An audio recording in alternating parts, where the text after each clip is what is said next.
Place à présent à la rubrique éducation numérique de ce jeudi qui sera présentée par Ousmane Mamoudou, l'homme de toujours pour les questions numériques. Ousmane, bonsoir. Bonsoir Alassane, bonsoir Abibou et bonsoir à tous les auditeurs. Aujourd'hui, on parle d'une intox qui a enflammé les réseaux, la rumeur annonçant la mort du président américain Donald Trump. Qu'est-ce qui s'est réellement passé? D'où vient cette rumeur et comment s'en prémunir? Ousmane? Alors oui, cette rumeur donc est devenue vraiment très très virale le week-end du 30 août 2025, portée par des hashtags sur le réseau social X, donc l'ancien Twitter, où on avait des hashtags Trump is dead, donc Trump est mort, et TikTok aussi, et le réseau social TikTok. Donc en réalité, Donald Trump a été photographié le 30 août en partance pour son golf en Virginie, preuve qu'il était bien vivant, et la rumeur a été démentie. C'est ce qu'a rapporté Forbes, un média sur place, Images à l'appui et d'autres médias. Alors, pourquoi cette rumeur est un bon cas d'école en matière de désinformation numérique? Parce qu'elle montre la vitesse à laquelle une spéculation devient, entre griffes, une vérité virale quand elle est amplifiée par les algorithmes et des comptes influents. Newsweek, un média spécialisé, a observé le matin du 30 août près de 158 000 posts contenant l'expression Trump is dead, donc Trump est mort, et plus de 42 000 Trump died, Trump est décédé. Donc posts liés à ces mots-là. Ces volumes créent une illusion de crédibilité et entretiennent l'angoisse publique. Concrètement, Ousmane, comment la rumeur a-t-elle démarré et s'est-elle propagée? Alors, elle a profité d'un silence de quelques jours dans l'agenda public du président américain. Des comptes ont alors suggéré qu'il était mort, relayant même une fausse capture d'écran prétendument signée par CNN qui disait que Donald Trump est décédé à l'âge de 79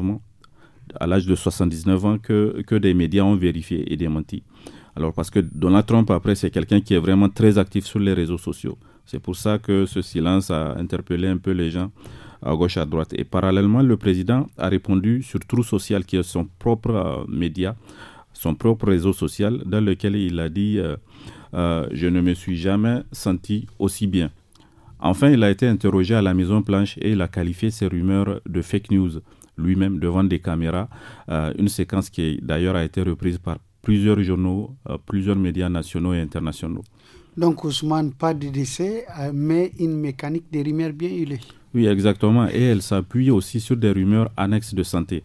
Par exemple, il y a plusieurs vidéos dans lesquelles on voit Donald Trump avec des chevilles enflées ou des hématomes sur la main. À partir de là, des fausses vidéos ont surgi d'Internet affirmant qu'il ne lui restait que 4 jours ou 6 à 8 mois à vivre, ce qui évidemment était complètement faux.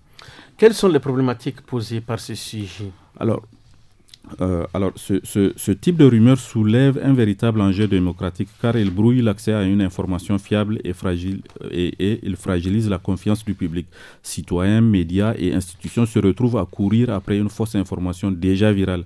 Comme le rappellent beaucoup de médias dont Forbes, une simple réapparition publique comme celle de Donald Trump partant jouer au golf peut suffire à dissiper ce doute, mais souvent elle arrive trop tard. Alors quels sont les acteurs impliqués?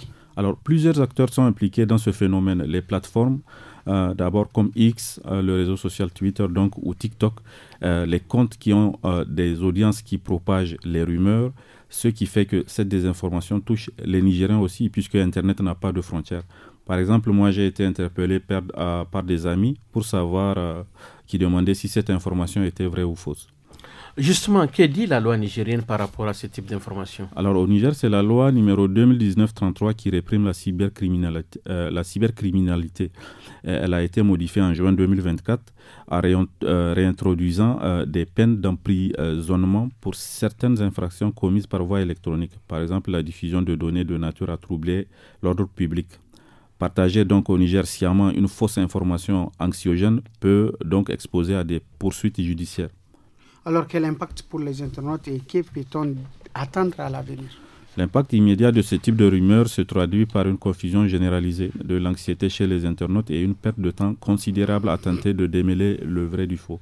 Et avec ça, après ça s'ajoute ensuite une dimension technologique et éthique inquiétante qui est un peu récente, puisque de plus en plus de contenus sont accusés à tort d'être générés par l'intelligence artificielle.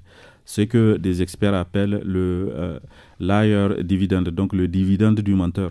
En fait, on remarque aujourd'hui que plus les deepfakes se multiplient, donc les deepfakes, en fait, ce sont les vidéos générées artificiellement, mais qui sont tellement crédibles qu'on a l'impression qu'ils sont vraies. Donc, plus elles se multiplient, plus il devient facile de nier la réalité, comme l'analyse Associated Press qui a vraiment écrit longuement dessus. Et beaucoup de personnes, quand elles voient une interview authentique d'une personnalité, aujourd'hui, ils disent que de toute façon, c'est généré par l'IA. C'est pas vrai. C'est pas lui qui est en train de parler. Pour finir, Ousmane, des réflexes de vérification très concrets? Alors, quelques éléments peuvent permettre de naviguer face à la désinformation. D'abord, faire preuve de patience et recouper les sources. Une information grave n'est crédible que si elle est confirmée par plusieurs médias fiables et appuyée par des preuves visuelles et officielles.